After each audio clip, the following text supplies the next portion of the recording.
आज हम लोग शुरू करने वाले हैं और आज हम लोग एक नया टॉपिक बिल्कुल हम लोग आज समझने वाले हैं जिसका नाम है the February revolution in Petrograd. ठीक है, देखिए हालांकि पिछले वाले क्लास में हम लोगों ने पढ़ा था कि फर्स्ट वर्ल्ड वॉर किस प्रकार से हुआ और फर्स्ट वर्ल्ड वॉर का जो इफेक्ट था वो रसिया के ऊपर किस प्रकार से हम लोगों को देखने को मिला, ये भी हम लोग पूरी तरीके से समझ चुके हैं, है ना। यानी कि फर्स्ट वर्ल्ड वॉर और उसका रसिया पे इफेक्ट वो हम लोग पूरी तरीके से देख चुके हैं, जिसमें हम लोग ये भी देखे थे कि रसिया के आर्मीज बहुत ही गंदे तरीके से मारे गए थे, है ना। ये हम लोग जान चुके थे। और यहाँ पे जो हमारा टॉपिक है the February revolution in Petrograd, यहाँ पे पेट्रोग्राड किसके लिए इस्तेमाल हुआ है याद कीजिए।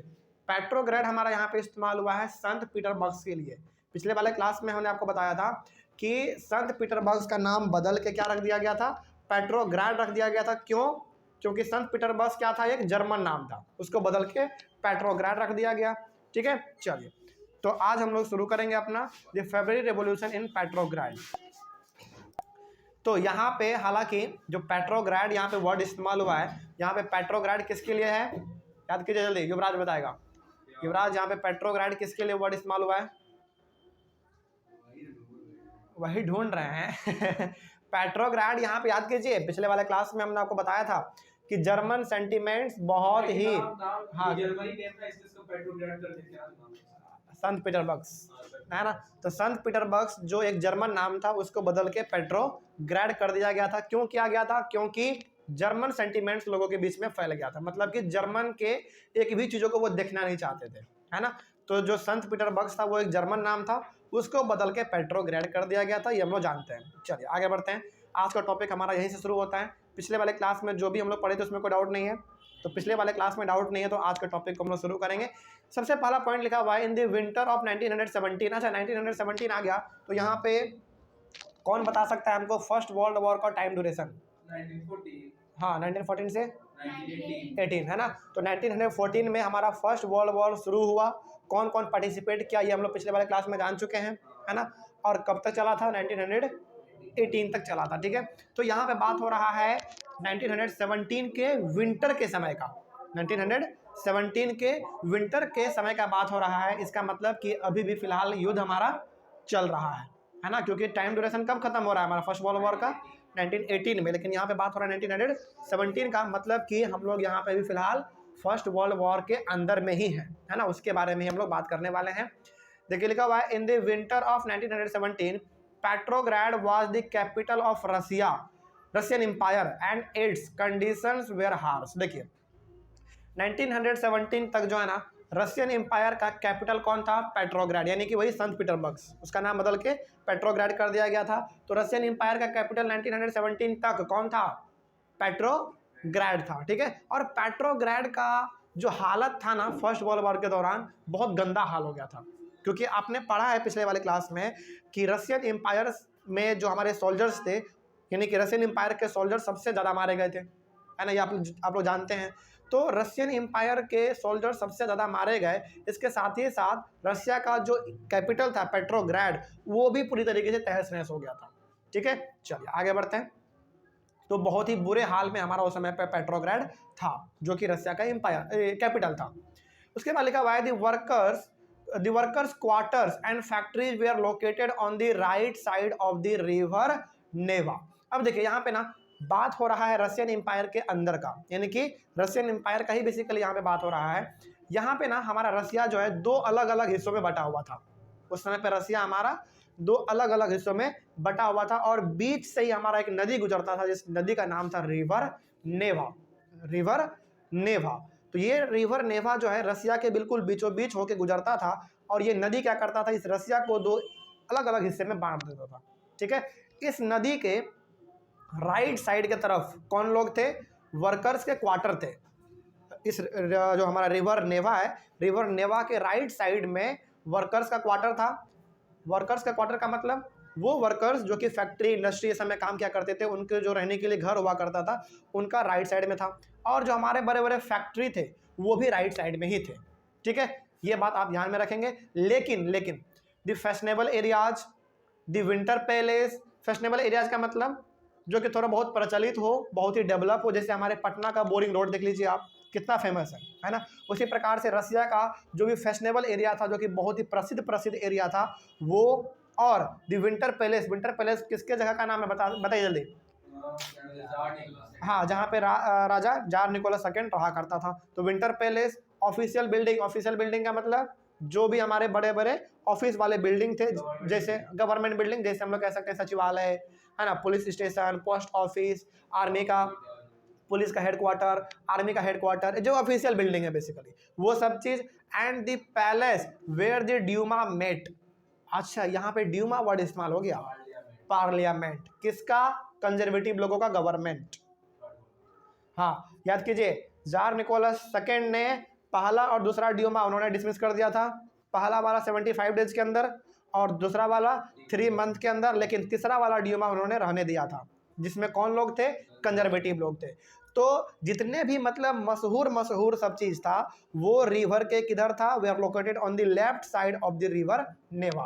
तो जो भी बहुत ही मशहूर सब चीज था वो रिवर के लेफ्ट साइड में पड़ता था। तो यहाँ से हम ये कह सकते हैं कि उस समय पे रशियन एम्पायर जो है वो 2 हिस्से में बटा हुआ था।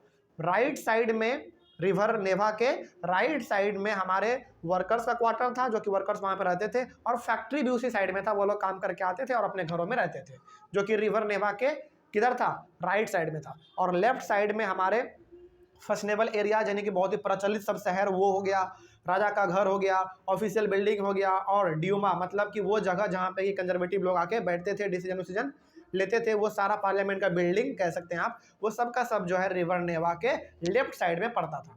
यहाँ तक कोई डाउट किसी को? चलिए आगे बढ़ते हैं, कोई डाउट नहीं है तो। उसके बाद लिखा हुआ है in February 1917 food shortages were deeply felt in the workers quarter. देखिए 1917 का बात हो रहा है, इसका मतलब अभी फिलहाल रसिया युद्ध लड़ ही रहा है, रसिया युद्ध अभी लड़ ही रहा है।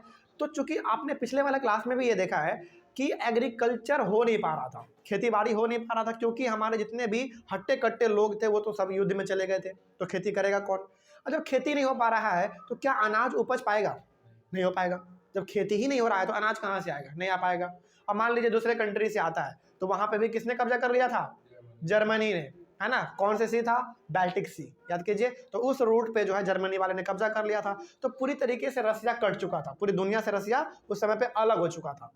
तो यहाँ पे ना जो भोजन का कमी है रसिया में सबसे ज्यादा कहाँ पे देखने को मिला, वर्कर्स के क्वार्टर में देखने को मिला, यानी कि वर्कर्स के पास यहाँ पे खाने के लिए पैसा ही नहीं था। एक चीज यदि आप यहाँ पे और गौर करेंगे तो आपको मालूम चलेगा कि रिवर नेवा के जो राइट साइड में थे वो सारे लोग सारे गरीब लोग थे, वर्कर्स लोग थे, बेसिकली गरीब ही होंगे, है ना। और फैक्ट्री हुआ करते थे, तो फैक्ट्री होने का मतलब क्या वर्कर्स लोग अमीर हो गए, नहीं। फैक्ट्री के जो बड़े बड़े मालिक हुआ करते होंगे वो नदी को टप के इधर आ जाते होंगे रहने के लिए, है ना। तो आप ये कह सकते हैं कि राइट साइड में गरीब लोग थे, लेकिन लेफ्ट साइड में हमारे सबसे अमीर लोग थे। तो सबसे ज्यादा भूख का समस्या किसको सताएगा, गरीब लोगों को, यानी कि वर्कर्स को, है ना। तो वही यहाँ पे है। आगे बढ़ते हैं। The winter was very cold and there had been heavy frost and snow. देखिए यहाँ तो आपने ये जान लिया है कि बड़े लेवल पे हमारे जो हट्टे कट्टे आदमी लोग थे वो वॉर में चले गए थे। पहला रीजन ये हो गया खेती ना होने का, कि लोग वॉर में चले गए हैं। दूसरा रीजन खेती ना होने का ये भी था कि विंटर का समय था, है ना, और जो भी फसल उसल थे वो स्नो गिरने के वजह से, है ना, बारिश होने के वजह से वो भी बर्बाद हो गया। तो यानी कि हम ये यहाँ पे कह सकते हैं, हाँ बताइए। हाँ, ये भी था सबसे बड़ा रीजन, रशियन आर्मी ने अपनी ही फसल को बर्बाद कर दिया था, है ना। तो ये 3 मेन रीजन है, एक रीजन हम भूल गए थे, बहुत अच्छा आपने बताया। यानी कि 3 रीजन इसमें मेन था। कौन कौन सा रीजन पहला था, पहला रीजन ये था एग्रीकल्चर ना होने का, कि जितने भी हमारे सारे लोग थे हट्टे कट्टे लोग सब युद्ध में चले गए थे, पहला बात ये। दूसरा बात, रशियन सोल्जर्स ने खुद अपने ही फसल को बर्बाद कर दिया था, है ना, जब वो लौट रहे थे वहां से। तो और तीसरा कौन सा था, अभी जो हम लोग पढ़े कि विंटर का समय था भाई, तो फसल ऐसे ही बर्बाद हो गया, है ना। और देखिए रसिया जो है ना ठंडा देश है, रसिया थोड़ा सा ठंडा देश है, वहाँ पे बर्फ, गोला बारूद ये सब जो है, गोला बारूद नहीं कह सकते हैं, बर्फ ये सब वहाँ पे गिरता रहता है, बरसात होता रहता है वहाँ पे, ठीक है। तो ये चीज़ 3 मेन कारण थे एग्रीकल्चर ना होने का। तो अब चूंकि एग्रीकल्चर नहीं होगा तो क्या वहाँ के लोगों को भोजन मिल पाएगा, नहीं मिल पाएगा, है ना। तो वही चीज़ यहाँ पे हो रहा था। उसके बाद लिखा हुआ है on February lockout took place at factories on the right side of the river Neva. Right side, river Neva के राइट साइड में हमारा क्या थे, याद कीजिए, फैक्ट्री ये सब थे, वर्कर्स लोग थे, है ना।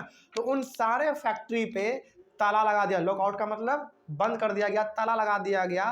किसके द्वारा? राजा के द्वारा। समझेगा ध्यान से मेरे बात को। यहाँ पे राइट साइड में, रिवर के राइट साइड में जितने भी हमारे फैक्ट्री ये सब थे, उनके ऊपर भी 22 फरवरी को जार निकोलस ने कह के ऑर्डर दे के उन सब पे ताला लगवा दिया, क्योंकि उस समय पे वो लोग कोई भी काम कर ही नहीं रहा था। तो फालतू में क्या मतलब है फैक्ट्री रहने का, है ना। तो सबके ऊपर ताला लगवा दिया। अब आगे देखते हैं क्या लिखा हुआ है। The next day workers of 50 factories strikes.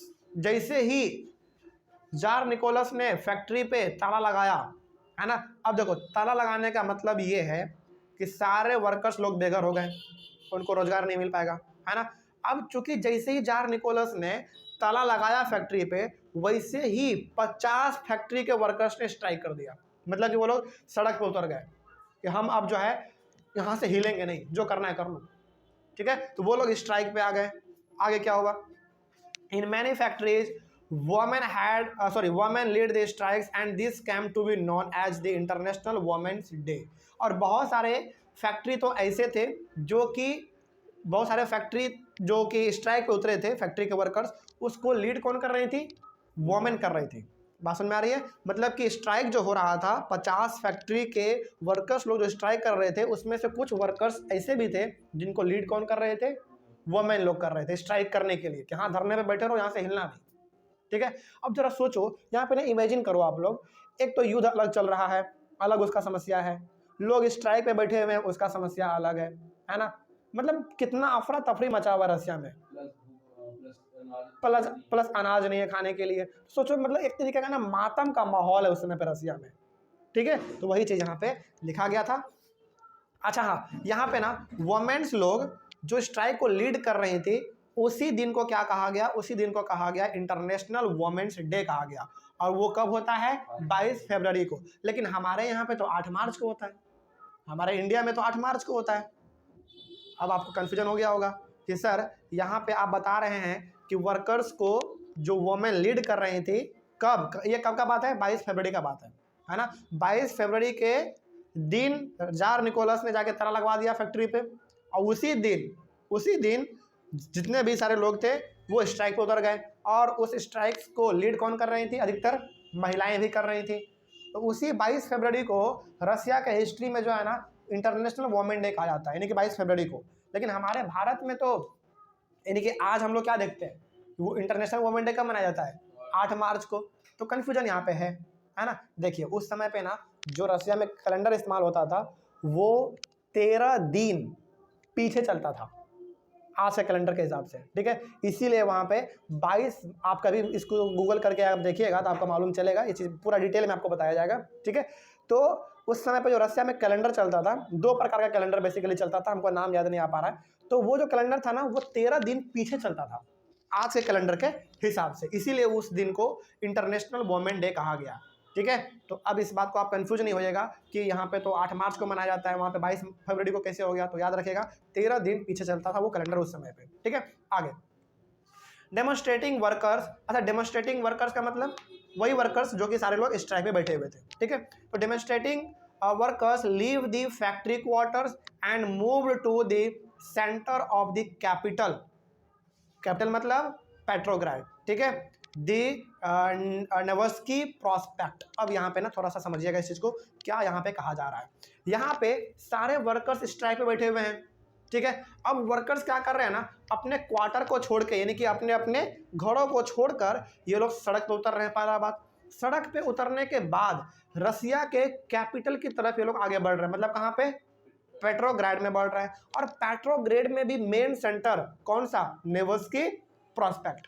जैसे यदि हम लोग बात करें कि बिहार का राजधानी क्या है? पटना, तो उसी प्रकार से रसिया का राजधानी पेट्रोग्राड, है ना। अब बिहार का राजधानी आपने बताया पटना, लेकिन पटना में भी मेन शहर हमारा कौन सा है? ये चिड़ियाघर के आसपास वाला, जहाँ पे मुख्यमंत्री है, सचिवालय है, हमारे गवर्नर हाउस है, इसको मेन जगह कहेंगे हम लोग। राजवंशी नगर कह सकते हैं, पुनाचक कह सकते हैं, मेन जगह। उसी प्रकार से रसिया का कैपिटल कौन? पेट्रोग्राड। और पेट्रोग्राड में भी मेन जगह कौन सा? मेन सिटी कौन सा? Nevsky prospect. क्यों ये लोग यहाँ पे आने चाहते थे? इसलिए ये लोग आना चाहते थे क्योंकि यहीं पे मेन सेंटर था, यहीं पे राजा का मेन घर था। विंटर पैलेस इसी जगह पे लाई करता था। ठीक है, तो याद रखिएगा इस बात को कि रसिया का राजधानी उस समय पे, यानी कि रसिया का कैपिटल उस समय पे पेट्रोग्रेड था, और पेट्रोग्रेड में भी मेन शहर हमारा कौन सा था? Nevsky prospect. ठीक है, और वर्कर्स लोग यहीं पे आना चाहते थे, यानी कि राजा के पास आना चाहते थे कि हमारे समस्याओं का आप समाधान कीजिए। ठीक है, आगे उसके बाद लिखा हुआ है the fashionable areas and official buildings were surrounded by workers, due to this the government imposed a curfew. सोचो, अब जैसे ही ये लोग नेवस्की प्रोस्पेक्ट पहुंचे, वर्कर्स लोग, सारे के सारे वर्कर्स लोग नेवस्की प्रोस्पेक्ट पहुंचे, इन लोगों ने जितने भी फैशनेबल एरिया थे, फैशनेबल एरिया का मतलब जो कि बहुत ही प्रचलित शहर थे, हाँ एकदम बिल्कुल बहुत ही शहर वाला जगह था, बहुत प्रचलित था, उन सब को इन सब ने घेर लिया।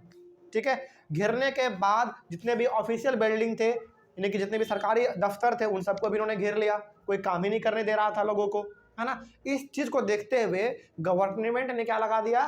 कर्फ्यू लगा दिया। अच्छा, यहाँ पे गवर्नमेंट वर्ड इस्तेमाल हुआ है, तो यहाँ पे गवर्नमेंट का मतलब कौन है मालूम है?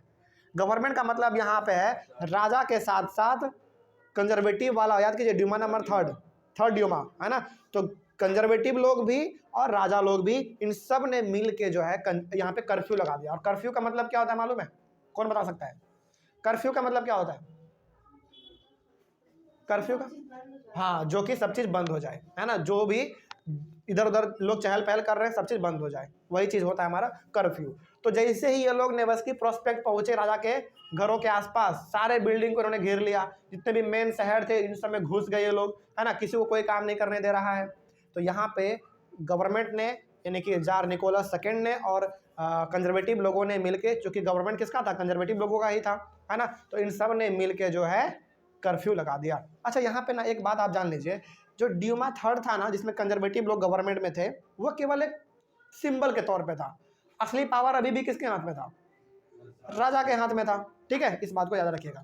आगे लिखा हुआ है the government call out the cavalry and police to keep an eye on the workers. अब यहाँ पे जो हमारे गवर्नमेंट थे, गवर्नमेंट मतलब राजा और वही कंजर्वेटिव लोग, उन सब ने जो है ना पुलिस को बुलाया और कैवेलरी को बुलाया। कैवेलरी का मतलब मालूम क्या होता है? जो कि घोड़े पे बैठ के चौकीदारी करते हैं, घूमते रहते हैं, पेट्रोलिंग करते हैं। पहले पेट्रोलिंग कैसे होता था? घोड़े पे बैठ के। ठीक है, आज कैसे होता है पेट्रोलिंग? गाड़ी पे बैठ के। पेट्रोलिंग मतलब घूमना फिरना, चेक करना कि कहीं पे कुछ गलत तो नहीं हो रहा है। तो उस समय पे रसिया में जो पेट्रोलिंग होता था वो घोड़े पे बैठ के होता था। तो वहाँ के जो आर्मी थे वो घोड़े पे बैठ के जगह जगह घूमते रहते थे और देखते रहते थे कि वर्कर्स कोई गलत काम तो नहीं कर रहा है, किसी के खिलाफ नारेबाजी तो नहीं कर रहा है ना। वर्कर्स लोग को हमेशा वो दबा के रखना चाहते थे। ठीक है, तो यहाँ पे इतना ज़्यादा वो लोग घेर लिए थे पूरे जगह को, राजा के घरों को, पूरे इंपॉर्टेंट बिल्डिंग्स को उन्होंने घेर लिए थे वर्कर्स ने, कि राजा को पुलिस का और कैवेलरी का सहारा लेना पड़ा। ठीक है, आगे उसके बाद लिखा हुआ है ऑन संडे 25 फरवरी, ये बात हो रहा है संडे 25 फरवरी का, द गवर्नमेंट, यहाँ पे गवर्नमेंट का मतलब वही tsar Nicholas second suspended the Duma. अब याद करो, पहले वाले ड्यूमा को राजा ने 75 डेज के अंदर में डिसमिस किया, दूसरे वाले ड्यूमा को 3 मंथ के अंदर में इन्होंने सस्पेंड कर दिया, और 25 फरवरी, और ये संडे का दिन था, इस दिन इन्होंने जो है ना थर्ड ड्यूमा यानी कि कंजर्वेटिव वाला जो गवर्नमेंट था इसको भी इन्होंने सस्पेंड कर दिया। मालूम है क्यों? क्योंकि देखो मेन पावर किसके हाथ में अभी भी था? राजा के हाथ में था, है ना। तो यहाँ पे राजा सब डिसीजन लेता था, तो राजा को लगा कि झूठ मूठ का इसको रख के क्या फायदा, है ना। और वैसे भी इसको जो काम दे रहे हैं ये थोड़ा बहुत ढिला दे रहा है, काम बढ़िया से कर नहीं रहा है, तो इसको भी खत्म करो, पूरा पावर हमारे ही पास रहेगा। ठीक है, तो जो तीसरा वाला हमारा ड्यूमा था उसको भी इन्होंने सस्पेंड कर दिया, जार निकोलस सेकेंड ने। कोई डाउट इसमें? चलिए, रीजन पूछा जाए कि क्यों सस्पेंड किया, तो अब रीजन आप ये बता सकते हैं कि पूरा पावर जो है ये अपने ही हाथ में रखना चाहता था, पहला आप ये बता सकते हैं रीजन। दूसरा आप ये रीजन ये बताइएगा कि इनको जो छोटा मोटा काम सौंपता था राजा, वो अच्छी तरीके से कर नहीं पाता था। ठीक है, इसी वजह से इनको सस्पेंड कर दिया गया। उसके बाद लिखा हुआ है, लेकिन अब चूंकि बताइए गवर्नमेंट को ही इन्होंने सस्पेंड कर दिया, तो क्या गवर्नमेंट के लोग आवाज़ नहीं उठाएंगे? बिल्कुल उठाएंगे। तो वहीं यहाँ पे लिखा हुआ है politicians spoke out against the jar and the jars decision. तो जब जार निकोलस सेकंड ने गवर्नमेंट को डिसमिस किया, यानी कि ड्यूमा को उन्होंने डिसमिस किया। तो ड्यूमा में जो भी हमारे कंजर्वेटिव पॉलिटिशियन थे उन सब ने जार के खिलाफ आवाज़ भी उठाया कि राजा साहब आप ऐसा क्यों कर रहे हैं, है ना, ये उन्होंने आवाज़ उठाया। आगे उसके बाद लिखा हुआ है on 27 February the workers attacked and destroyed the police headquarter. देखो अब यहाँ पे आपको ये तो मालूम है कि वर्कर्स लोग कहाँ पहुँच गए थे, नेवस्की प्रॉस्पेक्ट पहुँच चुके थे। वो लोग इंपॉर्टेंट बिल्डिंग को उन्होंने घेर लिया था, है ना। पुलिस को उन्होंने क्या कहा था राजा ने कि इन सब के ऊपर नज़र रखो, कोई गलत काम ना करे ये लोग। लेकिन जैसे ही गवर्नमेंट को डिसमिस किया गया वैसे ही वर्कर्स ने 27 फरवरी को पुलिस हेडक्वार्टर पे अटैक कर दिया और उसको पूरी तरीके से तबाही कर दिया, बर्बाद कर दिया उसको पूरी तरीके से। ठीक है, आगे The workers started raising slogans about bread, wages, better hours and democracy। और जब इन लोगों ने पुलिस हेडक्वार्टर पे अटैक किया उसको पूरी तरीके से खत्म कर दिया तो ये लोग जो है ना नारा लगाने लगे किस चीज़ को लेकर, ब्रेड को लेकर। ब्रेड को लेकर क्यों भाई, क्योंकि खाने को था नहीं कुछ। अब देखो जब देश में कोई समस्या आता है तो लोग किसको दोषी देते हैं, वहाँ के जो लीडर हैं। जैसे हमारे यदि देश में कोई बुरा चीज़ हो जाए तो हम लोग किसको दोष देंगे, अपने प्रधानमंत्री को देंगे, है ना। उसी प्रकार से यहाँ भी है कि अब ये लोग जो है नाराबाजी करना शुरू कर रहे हैं। और नारा ये लोग बेसिकली किस चीज़ को लेकर लगा रहे हैं, ब्रेड को लेकर, है ना, वेजेज को लेकर। वेजेज मतलब ये जो वर्कर्स लोग काम करते हैं इसके तनख्वाह को बढ़ाया जाए। ठीक है, उसके बाद बेटर आवर्स। बेटर आवर्स का मतलब है कि इनसे ज़्यादा घंटे काम ना कराया जाए। देखो भाई ये सब वर्कर्स हैं तो वर्कर्स का मेन डिमांड क्या हो सकता है कि हमको राजा बना दो, नहीं। वर्कर्स है तो उसका छोटा मोटा डिमांड ये हो सकता है कि हमारा जो ब्रेड का प्राइस बढ़ गया है उसको कम कर दो, है ना, पहला ये हो सकता है। दूसरा हमारा जो वेज कम मिलता है उसको बढ़ा दो, है ना, हमसे ज़्यादा घंटे काम कराए जाते हैं तो उसको घटा दो, है ना। एंड डेमोक्रेसी, और यहाँ पे डेमोक्रेसी लाओ। सबसे बड़ा डिमांड इनका ये था कि डेमोक्रेसी यहाँ पे लाओ, राजा वाला सिस्टम खत्म करो। ठीक है, आगे बढ़ते हैं। फिर क्या होगा, द गवर्नमेंट। गवर्नमेंट का मतलब अब यहाँ पे क्या होगा, जार होगा, यानी कि जार निकोलस सेकंड, क्योंकि ड्यूमा को तो उन्होंने सस्पेंड ही कर दिया, है ना। तो यहाँ पे गवर्नमेंट का मतलब है जार निकोलस सेकंड। तो the government try to control the situation and called out the cavalry once again. अब जब इतना कुछ होने लगा, नाराबाजी लगने लगा, तो राजा ने डर से दोबारा पुलिस का सपोर्ट लिया। उन्होंने दोबारा कैवेलरी को बुलाया, यानी कि दोबारा अपने आर्मी लोगों को ऑर्डर दे दिया कि घूम घूम के तुम देखते रहो, जहाँ पे ये सब चीज़ हो ना सबको मार के खत्म कर दो या फिर उसको शांत करा दो।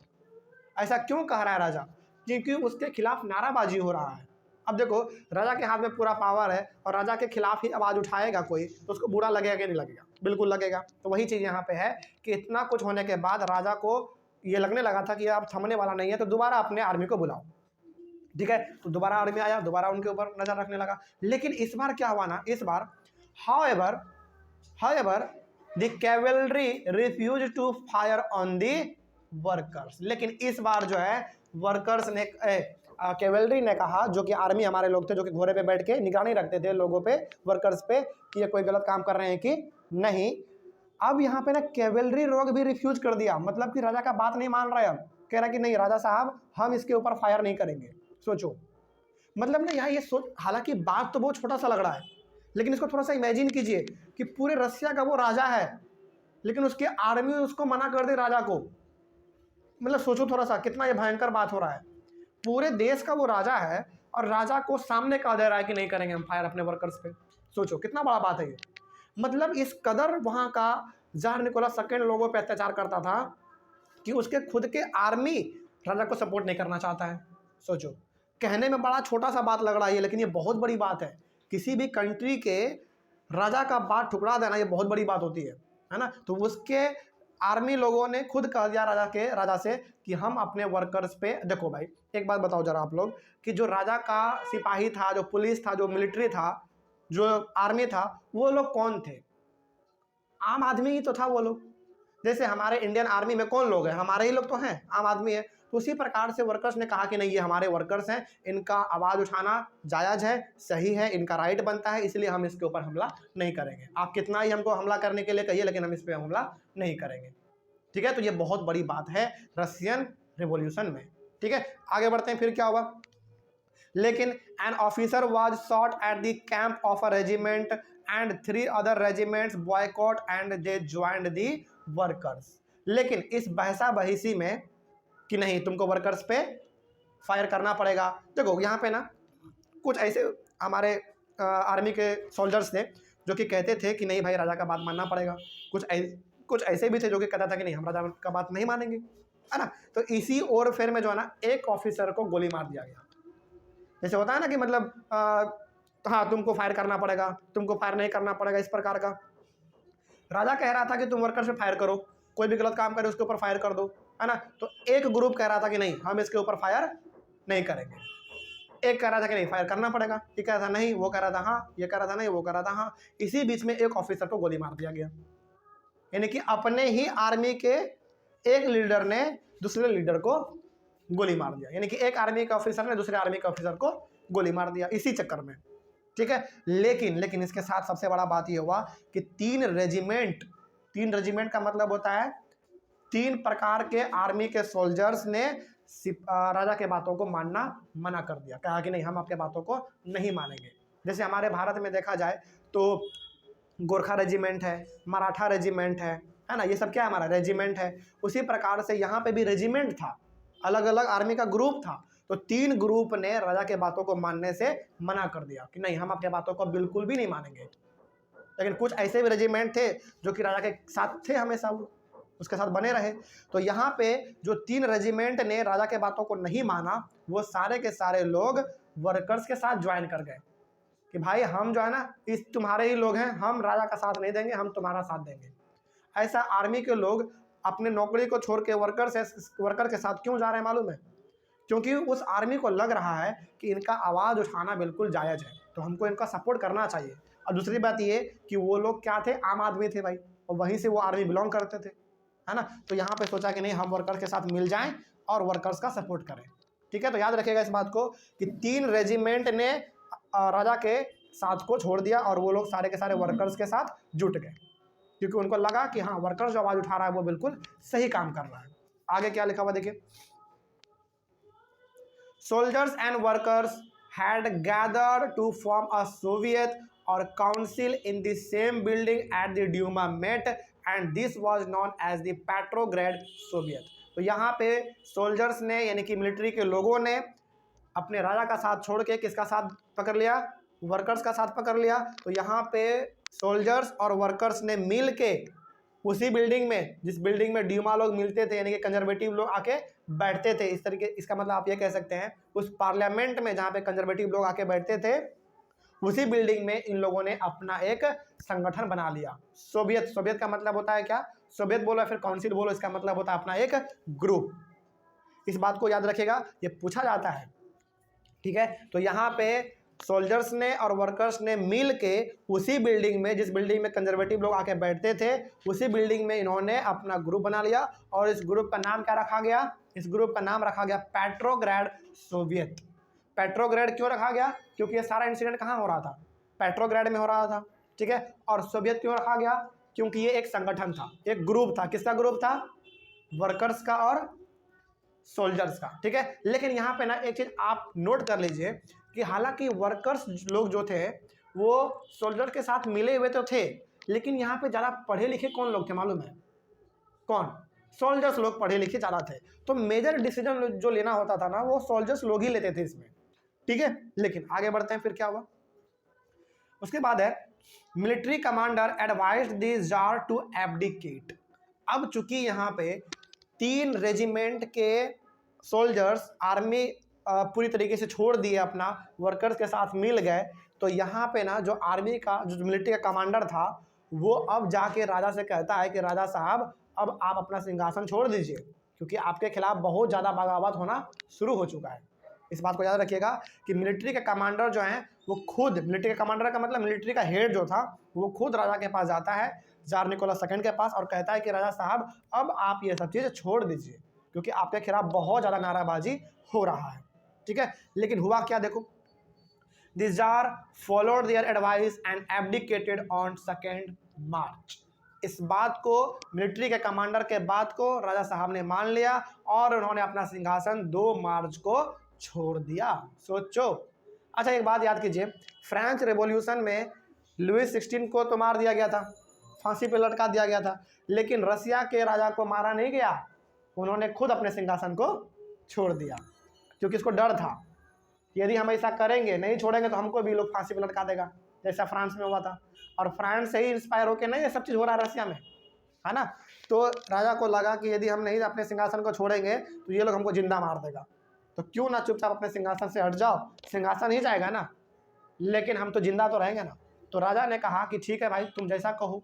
तो 2 मार्च को इन्होंने अपने सिंहासन से त्याग दे दिया कि नहीं, अब हम यहाँ के राजा नहीं हैं। बात समझ में आ रही है? कोई डाउट यहाँ था समझने में? तो याद रखिएगा कि जार निकोलस सेकेंड ने कब इस्तीफा दिया? 1917, और महीना कौन सा था? 2 मार्च था। ठीक है, इस बात को आप याद रखेंगे। और ये जरूर पूछा जाएगा, ये भी पूछा जाएगा कि जार निकोलस सेकेंड को मारा गया या फिर उन्होंने खुद अपने सिंहासन से त्याग दे दिया। तो उनको मारा नहीं गया, बल्कि उन्होंने अपने सिंहासन से खुद त्याग दे दिया। आगे क्या लिखा हुआ है? अब चूंकि देखो पूरा का पूरा रसिया किसके अंडर में काम करता था? जार निकोलस सेकेंड के अंडर में काम करता था। अब वो राजा रहा नहीं, अब किसके अंडर में रसिया आएगा? अब रसिया किसके अंडर में काम करेगा? क्योंकि उसको युद्ध भी लड़ना है, युद्ध अभी चल ही रहा है। 1917 का ये बात हो रहा है पूरा, है ना। तो अब चूंकि 1917 का बात हो रहा है और युद्ध भी चल रहा है, राजा ने अपना सिंहासन भी छोड़ दिया, तो अब रसिया के ऊपर किसका कमांड आएगा, इसके बारे में हम लोग बात करते हैं। देखिए अब लिखा हुआ है, हाँ ये तो हो गया।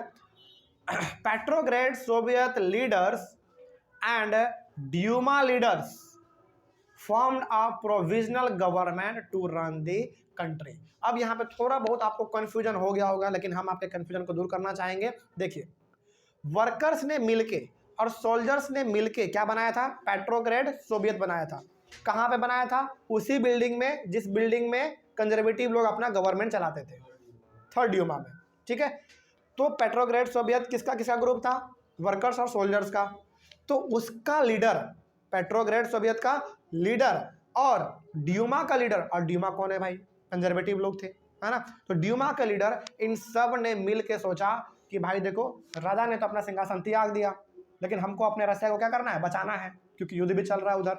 जरा सा भी लापरवाही हुआ तो दूसरा वाला हमारे रसिया पे कब्जा कर लेगा, है ना। तो यहाँ पे क्या था? पेट्रोग्रेड सोवियत के लीडर और ड्यूमा के लीडर आपस में मिलते हैं, वो लोग अपने हैंड को मिलाते हैं, आपस में मिल जाते हैं वो लोग, और एक गवर्नमेंट का उन्होंने फॉर्मेशन करते हैं। उसका नाम पड़ता है प्रोविजनल गवर्नमेंट। प्रोविजनल गवर्नमेंट इसका नाम पड़ा। और अभी फिलहाल राजा अपने सिंहासन को त्याग दिया है, तो अब पूरा का पूरा भार रसिया को संभालने का किसके ऊपर आ गया? प्रोविजनल गवर्नमेंट के ऊपर आ गया। और इस बात को आप हमेशा याद रखिएगा कि प्रोविजनल गवर्नमेंट में कौन लोग थे मालूम है? इसमें वो लोग थे जो कि पेट्रोग्रेड सोवियत के लीडर थे और ड्यूमा के जो लीडर थे। तो आगे चल के आपको ये मिलेगा कि प्रोविजनल गवर्नमेंट को हटाने के लिए लोग आतुर हो जाते हैं। क्यों हो जाते हैं, इसके पीछे भी हम रीजन अभी ही बता दे रहे हैं। देखिए, आपको मालूम है कि पेट्रोग्रेड सोवियत में किसका किसका ग्रुप था? वर्कर्स का और सोल्जर्स का। यहाँ तक तो सब चीज़ ठीक था, है ना। लेकिन पूरा का पूरा पावर किसके हाथ में होता था? सोल्जर्स के हाथ में। हम अभी फिलहाल बात कर रहे हैं पेट्रोग्रेड सोवियत का। ये किसका ग्रुप था? वर्कर्स और सोल्जर्स का। तो सोल्जर्स उसमें थे और वर्कर्स भी थे। चूंकि वर्कर्स उतना पढ़े लिखे नहीं थे, उतना समझ उनको नहीं था, तो सारा पावर किसके हाथ में था? सोल्जर्स के पास। ठीक है, तो लीडर कौन हुआ पेट्रोग्रेड सोवियत का? सोल्जर्स लीडर हो गया। ठीक है, याद इस बात को अभी फिलहाल याद रखिए। तो पेट्रोग्रेड सोवियत का लीडर हुआ हमारा सोल्जर्स लोग, और ड्यूमा में कौन लोग थे? कंजर्वेटिव लोग, जो कि बदलाव बिल्कुल भी नहीं चाहते थे, और यदि चाहते भी थे तो बहुत ही धीरे धीरे बदलाव चाहते थे। तो उसके कुछ लीडर और सोल्जर्स कुछ आपस में मिल गए और उन्होंने बना लिया हमारा प्रोविजनल गवर्नमेंट। ठीक है, तो यहाँ पे अब याद रखिए कि प्रोविजनल गवर्नमेंट में अब ना के बराबर जगह मिला हुआ है वर्कर्स को। हालांकि पेट्रोग्रेड सोवियत में वर्कर्स और सोल्जर्स दोनों थे, लेकिन जब हमारा प्रोविजनल गवर्नमेंट बना तो पेट्रोग्रेड सोवियत से हमारे सोल्जर्स लोग आए लीडर के रूप में, और ड्यूमा से हमारे कंजर्वेटिव लोग आ गए। तो इन्होंने बना लिया अपना प्रोविजनल गवर्नमेंट। लेकिन इस बात को हमेशा याद रखिए कि प्रोविजनल गवर्नमेंट में वर्कर्स का संख्या ना के बराबर था। याद रखेंगे इस बात को, क्योंकि आगे मिलेगा आपको। ठीक है, आगे मिलेगा कि वर्कर्स लोग जो थे वो प्रोविजनल गवर्नमेंट के खिलाफ आवाज़ उठाने लगे। क्यों आवाज़ उठाने लगे? क्योंकि यहाँ पे प्रोविजनल गवर्नमेंट में वर्कर्स का जो संख्या था वो ना के बराबर था, उनका कोई रोल था ही नहीं। ठीक है, आगे बढ़ते हैं। हालांकि पेट्रोग्रेड सोवियत में था उसका रोल। ठीक है, चलिए आगे बढ़ते हैं। उसके बाद लिखा हुआ है तो यहाँ पे फिलहाल राजा तो सिंहासन से अपना हट गया, तो फिलहाल अभी कंट्री का जो पावर है वो किसके हाथ में है? प्रोविजनल गवर्नमेंट के हाथ में। और प्रोविजनल गवर्नमेंट में कौन कौन थे? पेट्रोग्रेड के लीडर और ड्यूमा के लीडर। ठीक है, आगे। Now Russia's future would be decided by a constituent assembly and elected on the basis of universal adult suffrage, यानी कि फ्रेंचाइज। अब देखिए, यूनिवर्सल एडल्ट फ्रेंचाइज को हम लोग जानते हैं, कभी कभी इसका नाम यूनिवर्सल एडल्ट सफरेज भी कहा जाता है, कोई दिक्कत वाली बात नहीं है, दोनों सेम चीज है। अब यहाँ पे रसिया क्या चाहता था? अब रसिया ये चाहता था कि हमारे रसिया में जो है ना कॉन्स्टिट्यूएंट असेंबली बने। कॉन्स्टिट्यूएंट असेंबली बने इसका मतलब ये हो गया कि जो गवर्नमेंट में आएंगे, वो लोगों के द्वारा चुना हुआ होगा। देखिए यहाँ पे साफ साफ लिखा हुआ है, इस बात को आप ध्यान में रखेंगे। अभी फिलहाल जो प्रोविजनल गवर्नमेंट बना है, क्या जो प्रोविजनल गवर्नमेंट में जो लीडर है, क्या उनको लोगों ने वोट देके चुना है? नहीं। लेकिन अब रसिया के लोग क्या चाहते हैं? रसिया के लोग अब ये चाहते हैं कि हमारे रसिया में कॉन्स्टिट्यूएंट असेंबली आए, मतलब कि हम लोग अपने लीडर को अपने से वोट दे, वो जीते और जाके गवर्नमेंट को फॉर्म करे। अब वहाँ के लोग ये चाह रहे हैं। यहाँ तक हम लोगों का पूरी तरीके से टॉपिक कवर होता है, लेकिन लास्ट में हम लोग ये कह सकते हैं कि finally Petrograd had lead the February revolution. तो फेब्रुअरी में जो रेवोल्यूशन हुआ, ये कहाँ पे हुआ? पूरा का पूरा पेट्रोग्रेड में हुआ। ये सारा का सारा इंसिडेंट जो हम लोग पढ़ रहे हैं, ये कहाँ पे हो रहा है? पेट्रोग्रेड में हो रहा है। तो हम लोग यहाँ पे कह सकते हैं कि Petrograd had lead the February revolution. तो पेट्रोग्रेड में फरवरी का रेवोल्यूशन हुआ, जो हम लोग अभी पढ़ चुके। That brought down the monarchy in February 1917। और पेट्रोग्रेड में हमारा फरवरी का रेवोल्यूशन हुआ, और वहीं पे हमारा फरवरी 1917 में मोनार्की सिस्टम को खत्म कर दिया गया। हालांकि अब आपको लग रहा होगा कि सर राजा ने तो 2 मार्च को अपना सिंहासन छोड़ा, तो मार्च में मोनार्की खत्म हुआ। नहीं, मोनार्की को, हालांकि आपके मन में सवाल आ रहा होगा कि सर राजा ने 2 मार्च को अपना सिंहासन छोड़ा, तो मोनार्की तो 2 मार्च को खत्म हुआ, लेकिन इसको खत्म करने के लिए बीज तो पहले ही बोया गया था ना, फरवरी में ही बोया गया था। तो यहाँ पे आप कह सकते हैं कि फरवरी का रेवोल्यूशन जो है वो पेट्रोग्रेड में हुआ, और मोनार्की को खत्म किया गया फरवरी 1917 में। ठीक है, मेन काम जो हुआ राजा को हटाने का, वो फरवरी में ही हो गया था, बस वो 2 मार्च को जाके इस्तीफा दे दिया अपना। ठीक है, तो इस बात को आप याद रखेंगे। यहाँ तक में कोई डाउट किसी को? चलिए, यहाँ तक तो हम लोग जान गए कि फरवरी रेवोल्यूशन में क्या क्या हुआ, लेकिन अगले वाले क्लास में हम लोग ये जानेंगे कि फरवरी के बाद क्या हुआ। ठीक है, तो आफ्टर फरवरी टॉपिक हमारा अगले वाले क्लास में हम लोग डिस्कस करेंगे। Thank you very much and have a nice day.